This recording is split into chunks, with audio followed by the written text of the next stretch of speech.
Hi everyone, Eric Carter here, and earlier I got back from watching The Wolverine. Now, I'm just going to say this movie, I was not really looking forward to it that much.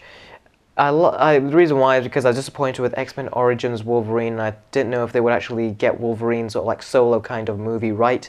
They did better in this movie, definitely much better. The whole tone was completely different from X-Men Origins Wolverine. It was much darker, the darkest X-Men movie that's ever been released so far.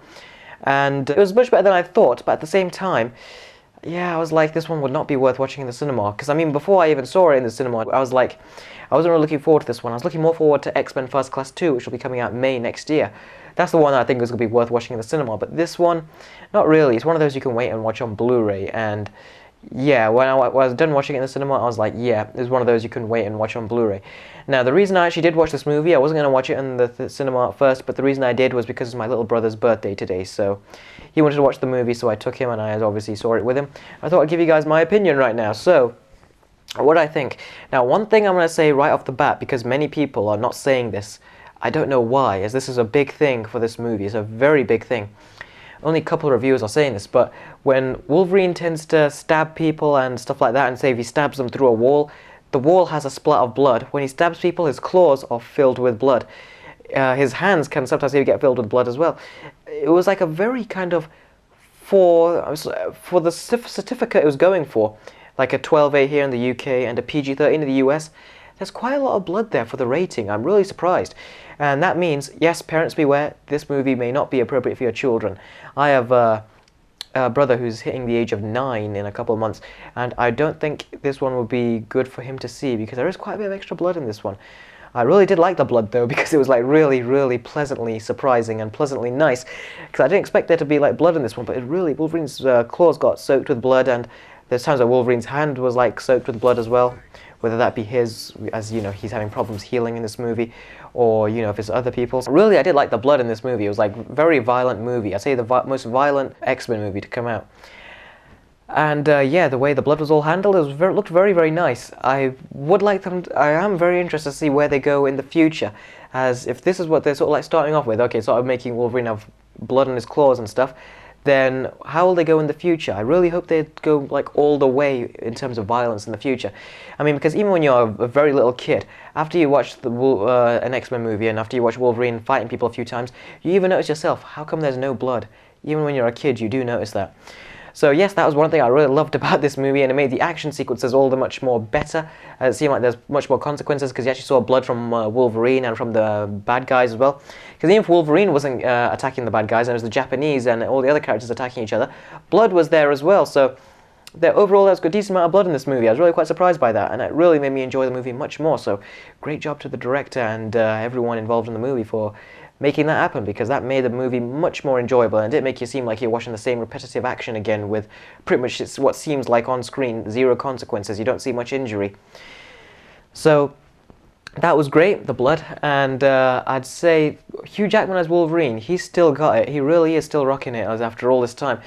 I mean, he's playing the role for, I think it's been about, is it 13, 14 years now, and well within this time, normally there'd be a remake or something, and what they basically do is have someone else take the role of this kind of hero. But no, not Hugh Jackman as Wolverine. People still really like him, and it's obvious why. He really is a great Wolverine, and I can't really see anyone else playing the role as Wolverine. So Hugh Jackman can still keep playing Wolverine. I'm happy. And yeah, now let me say some of the things I didn't care about. Now, one of the things I didn't care about was the story. I didn't care about that. The Japanese characters, I did not care about them. The love interest, oh god, was that contrived. It was so forced. It was like, I just wanted to like go like this, like that. I was like, oh my god, this is so forced. It was just terrible. I hate the love interest in this. It was just terrible. Now, this is based, for those of you that don't know, I thought, when this movie was announced, I thought it would be based after X-Men Origins Wolverine. Turns out it's not. It's basically more based on the character of Wolverine. This is like a few years after The Last Stand, so after the death of Jean Grey, of Charles Xavier, and you know, sort of like many death of many characters, and Scott Summers as well. So yes, Wolverine went out on his own and basically is like, like I said, the story I didn't like. Makes no sense why he goes to Japan, but he goes to Japan anyway. And one of the things I want to tell you basically I did not really like at all about this movie is that Viper as the villain, she did absolutely terribly. I'm not going to give her any points. She did 0 out of 10. If I could give her 0 out of 10, she did absolutely terrible. Didn't like her at all. Another thing I didn't really like was the Bourne style action. Now with Bourne Identity, Supremacy, and the Ultimatum, the Bourne movies, when someone gets punched, they show the person's chest getting punched, and then for a few milliseconds you only see them after the punch. For a few milliseconds, it switches to another shot. Now they did the same thing in the Wolverine, but that did not fit well at all, because you wanted to see the kind of like aftermath after Wolverine stabs people, but they cut away from it too quickly.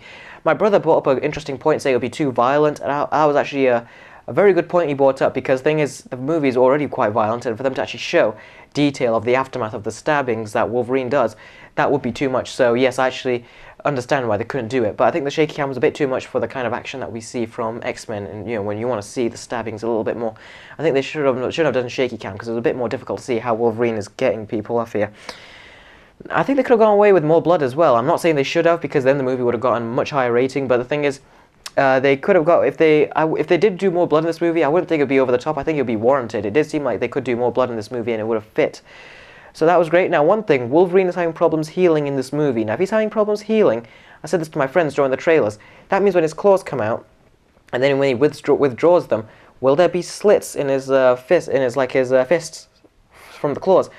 Apparently there's not. They never go into that at all or explain it at all in the movie. Apparently he's having problems healing, but he can let his claws come in and out at will, and there's no consequences for it. So that is considering this movie was quite grounded, they try and make it realistic. That was not realistic at all, and that just took me out of it a little bit. I was like, okay, seems like they're missing some important details here. Now, spoiler-free video, this is obviously, so I'm not going to spoil anything, but overall this movie I gave it a 6 out of 10. I really thought it was average. As I said, it wasn't the kind of movie I think was worth watching in the cinema. But if you want to see Wolverine start stabbing people and stuff and have bloody consequences, like the blood on his claws, blood splats on the wall and stuff, and the way he actually stabs people is more violent. He gets them in more violent areas, just holds his fist up to their neck, and you see a silhouette of this, and then the claws just come out and it goes through someone's neck, then he withdraws them back in. That was really normally goes for the chest and stuff all the time, but that was a more violent kind of area to go for, the neck. That was great. I really want to see what they can do more with this kind of action in the future, but overall it's great. I'm going to tell you one thing, many people are leaving in the cinema during the credits, but halfway through the credits there's another scene which apparently looks like it's linking to X-Men First Class Part 2, so definitely stick around for the credits and watch the scene in the middle. That's really quite cool and interesting. Raises questions though, which I'm not going to say right now, but it's really quite interesting. So, yeah, that's what I thought of the movie, and overall, as I said, I'll give it a 6 out of 10. Not the best movie, but I'd say the action sequences were so cool. I'd say those were easily the best parts of the movie. But I think the music really kind of sucked. It needs more music in the movie as well, because there was barely any music in there that was memorable or even fit for the scenes. Because it's for the train action sequence, the music was taken out, even though there was music in the scene that was released on YouTube and stuff. But anyway, I digress. I'm not going to talk anymore about the movie. Overall, it was good. If you have seen the trailer and think it's going to be one of those that's worth watching when it comes out on DVD, wait for it to come out on DVD. If you've seen the trailer and want to see this movie in the cinema, watch it in the cinema. And overall, it's not a bad movie by any means, but I just think it could have been better. But props to Hugh Jackman, props to the director, props to the kind of gore and everything in the movie. And yeah, this movie overall was decent. I'll just give it a 6 out of 10. It was not good, it's just alright, it was decent, that was it. So, thanks very much for watching, and stay tuned for my future movie review.